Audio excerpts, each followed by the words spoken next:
மாண்புமிகு பேரவைத் தலைவர் அவர்களே, 2025ஆம் ஆண்டு தமிழ்நாடு சித்த மருத்துவ பல்கலைக்கழக சட்ட முன்வடிவை பேரவையில் அறிமுகம் செய்வதற்கு தாங்கள் மாண்புமிகு மருத்துவம் மற்றும் மக்கள் நல்வாழ்வுத்துறை அமைச்சர் அவர்களை அழைத்துள்ளீர்கள்.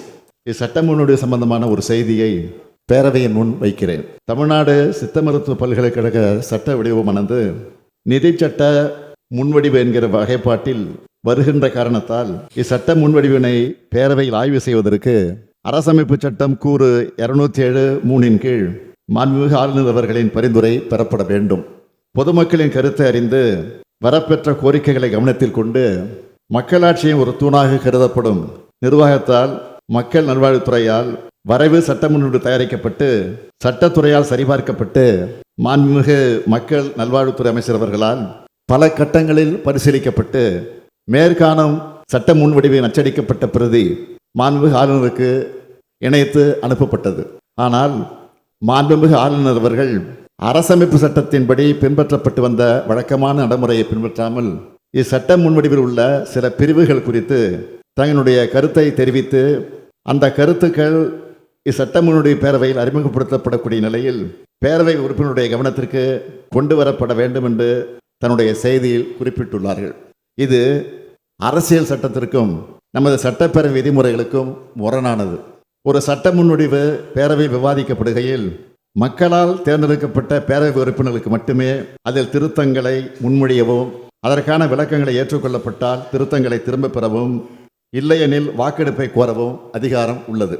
இத்தகைய சட்ட முன்வடிவு பேரவையால் நிறைவேற்றப்படுவதற்கு முன்பு அதன் மீது கருத்துக்களை தெரிவிக்கும் அதிகாரம் மாண்புமிகு ஆளுநர்களுக்கு வழங்கப்படவில்லை. எனவே மாண்புமிகு ஆளுநர் அவர்களிடம் வரப்பெற்றுள்ள செய்தியில் இடம்பெற்றுள்ள கருத்துக்களை இந்த மாமன்றம் ஏற்றுக்கொள்ள இயலாது. மேலும் கன்சிடரேஷன் என்ற சொல்ல வேண்டிய மாண்புமிகு ஆளுநர் அரசமைப்பு சட்டத்துக்கு புறம்பாக அப்ராப்ரேட் கன்சிடரேஷன் என்று குறிப்பிட்டுள்ளார். இதில் அப்ராப்ரேட் என்னும் வார்த்தைக்கு என்ன பொருள்? பொருத்தமான அல்லது தகுந்த முறையில் ஆய்வு செய்ய வேண்டும் என்று பொருள். இப்பேரவை சட்ட முன்வடிவுகளை பொருத்தமற்ற முறையில் அல்லது தகுந்த முறையில் அல்லாமல் ஆய்வு செய்யும் தோணியில் பொருத்தமான அல்லது தகுந்த எனும் பொருள்படக்கூடிய வார்த்தையை சேர்த்திருப்பது இந்த பேரவையின் மாண்பை குறைக்கக்கூடிய கருத்து என்பதால் அது ஏற்றுக்கொள்ளத்தக்கதல்ல. சட்டம் இயற்றுவது இப்பேரவைக்கு மட்டுமே உள்ள அதிகாரம். ஆகவே மாண்புமிகு ஆளுநர் அவர்களிடமிருந்து வரப்பெற்றுள்ள அந்த கருத்துக்கள் அடங்கிய செய்தி அவை குறிப்பில் இடம்பெறுவதை மாநில சுயாட்சி நம்பிக்கை கொண்ட எந்த ஒரு உறுப்பினரும் ஏற்றுக்கொள்ள மாட்டார்கள் என்கிற காரணத்தால் அந்த கருத்துக்களை நான் இங்கே பதிவு செய்ய விரும்பவில்லை.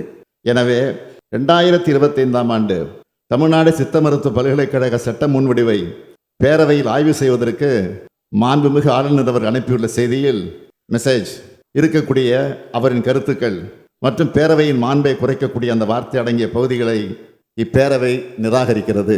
அந்த தீர்மானத்தை நான் மொழிகிறேன். மாண்புமிகு உறுப்பினர்கள் அனைவரும் இதனை ஒருமனதாக நிறைவேற்றி தர வேண்டும் என்றும் கேட்டு அமைகிறேன்.